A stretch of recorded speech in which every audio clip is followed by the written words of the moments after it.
Good morning, everyone. It is Friday, June 23rd, 2017. Welcome to Morning Hair.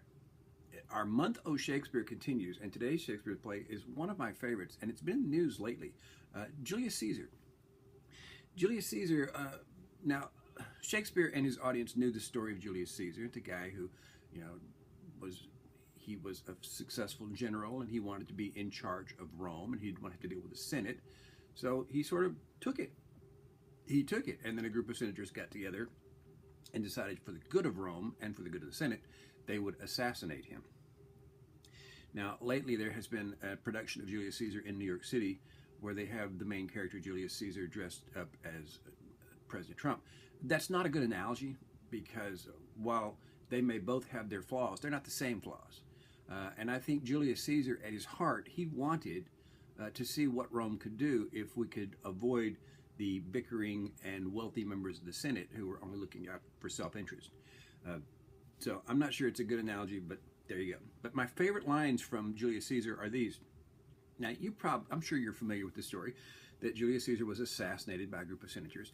And the problem was they wanted someone to join their conspiracy who would give them legitimacy, an old and favored name. And so they picked Brutus, because Brutus had a long and ancient lineage. His was a family that was well known. He was considered highly honorable. And so they're trying to win Brutus over to their cause. And Brutus has a line when he's finally decided that he's going to do it. He's going to help. And he says, between the acting of a dreadful thing and the first motion, all the interim is like a phantasma or a hideous dream.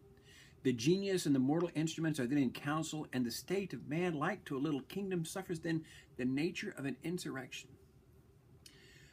If you're going to do something that's kind of bad, or maybe something that's really bad, and you decided you're going to do it, between your decision that you're going to do it and when you actually do it is a strange sort of time where if you think about it too much, you go a little crazy.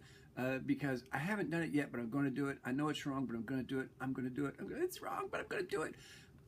Shakespeare would take this idea and expand it in what is arguably his greatest play, Hamlet, because Hamlet is pretty certain in Act 1 that Claudius is responsible for killing his father.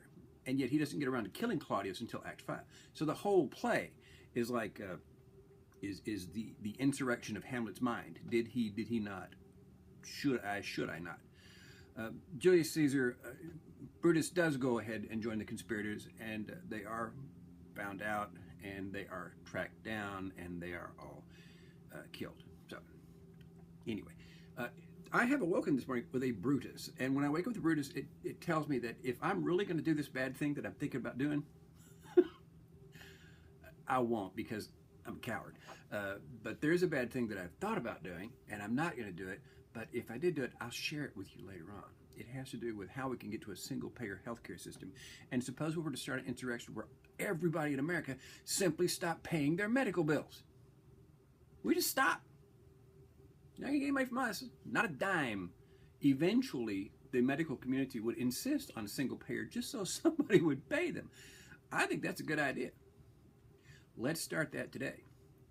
I don't owe any doctors anything right now, but my wife just went for a checkup. So, there you go. If we all just stop paying our medical bills, eventually the government would have to respond with a single payer. Wouldn't that be great? Isn't that great? You didn't hear it from me. Actually, you did. Okay, so now, good. That phantasm is over. Great. I feel great. I've got the idea out now. Hey, everybody have a good day. It is Friday, and the great thing about working as a teacher is that in the summertime, the days sort of blend together, and Friday is no different from Monday, and Monday is no different from Sunday. But I'm going to try to fish some today. I'm going to try to fish. First, I have to convince my wife that it's okay to let me go fishing instead of doing the work I'm supposed to be doing. So between now and when I tell my wife that story I'm trying to make up is a horrible, my mind's at war with each other. You know what I'm talking about. Hey, everybody, have a good day, and we'll see you tomorrow.